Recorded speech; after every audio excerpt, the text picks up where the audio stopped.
Hello friends, welcome to my YouTube channel. তো এখন একটা বাংলাদেশি নাটক নিয়ে কথা বলবো এবং এই নাটকটা কিন্তু আমার একটা বাংলাদেশের সাবস্ক্রাইবার আমাকে রেকমেন্ড করেছিল দেখার জন্যে। তো এই বাংলাদেশি নাটকটার নাম হচ্ছে ইরিনা এবং এই নাটকটার মধ্যে ভালো ভালো স্টার কাস্ট আছে, যেরকম আফরান নিশু আছে, মেহজাবিন চৌধুরী এবং আছে সালা খানম নাদিয়া। এবং তাছাড়া এই নাটকটার ডিরেক্টর হচ্ছে ফিকি জাহেদ। তো এই নাটকটা যখন আমি দেখতে বসেছিলাম, আমি সিরিয়াসলি কোনো এক্সপেকটেশনস বা কোনো কিছু নিয়ে বসিনি, কারণ এই নাটকটার ব্যাপারে আমি কোনো কিছু জিনিসই জানতাম না। বাট যেভাবে নাটকটা শুরু হলো এবং যেভাবে নাটকটা এগোচ্ছিল, আমি একদমই আশা করিনি যে এন্ডিংটা এইভাবে হবে এবং এরকম একটা ছোট থ্রিলার উপভোগ করব। তো এই নাটকটা কিন্তু একটা সোশ্যাল মেসেজও দেওয়া হয়েছে, যেটা আমি পরে আসছি। তার আগে ছোট্ট করে যদি একটু গল্পটা বলে দিই। এখানে দেখানো হচ্ছে একটা খেলা খেলতে হবে, যে খেলাটা জিতলে কিন্তু 1 কোটি টাকা পাবে।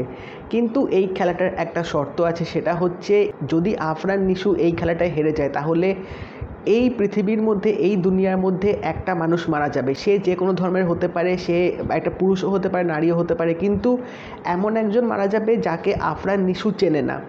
তো এই গেমটা খেলতে গিয়ে কি আফরান নিশু জিতবে না হারবে, বা যদি হারে তাহলে কে মারা যাবে, কনসিকুয়েন্সেস কী হবে এবং সে কি সত্যি 1 কোটি টাকা পাবে, সেটা জানতে গেলে কিন্তু তোমাদের এই নাটকটাই দেখতে হবে। এবং এই নাটকটার যে পটভূমি, সেটা কিন্তু করোনার থিমটাকে এখানে রাখা হয়েছে। মানে করোনার সময় সবার চাকরি চলে যাচ্ছে, সবাই চাকরি হারা হয়ে যাচ্ছে এবং মানে টাকা ইনকাম করার জন্য লোকে কত রকমের পদক্ষেপ নিচ্ছে, কত রকমের ভুল কাজে জড়িয়ে পড়ছে, বা অল্প সময় বেশি টাকা পাওয়ার যে লোভে লোকে কত খারাপ কাজ জড়িয়ে পড়ছে, সেটাই কিন্তু একটা ছোট থিম আমাদের এখানে দেখানো হয়েছে। এবং যে সোশ্যাল মেসেজটা এই বাংলা নাটকটায় দেওয়া হয়েছে, সেটা হচ্ছে মানুষ নিজের স্বার্থে কিন্তু অনেক দূর অবধি চলে যেতে পারে, অনেক কাজই করে ফেলতে পারে, বাট নিজের ভালোর জন্য যদি অন্য কারোর ক্ষতি হয়, সেটা কিন্তু অবশ্যই একদিন না একদিন নিজের কাছে ফিরে আসবেই।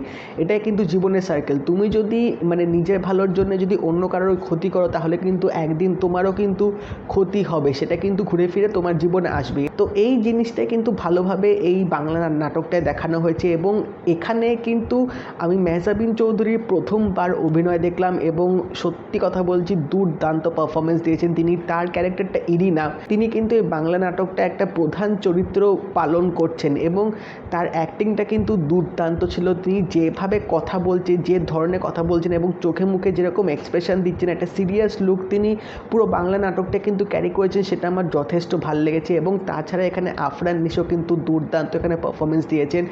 তার যে চরিত্রটা ছিল, তিনি ঘরে বসে আছেন, তার কাজ চলে গেছে এবং তিনি টাকা আর্ন করতে চাইছেন, টাকা পেতে চাইছেন, তো সেটার জন্যেই তিনি এই খেলাটা খেলবেন। লাস্টে যে টুইস্টটা দিয়েছে, যে শখটা তোমরা শেষের দিকে খাবে না, সেটা কিন্তু সিরিয়াসলি আনপ্রেডিক্টেবল।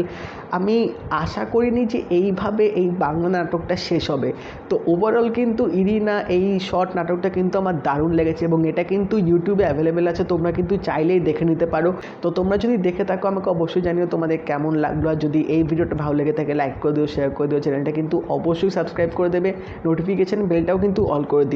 তা দেখা হবে পরের ভিডিওতে। বাই।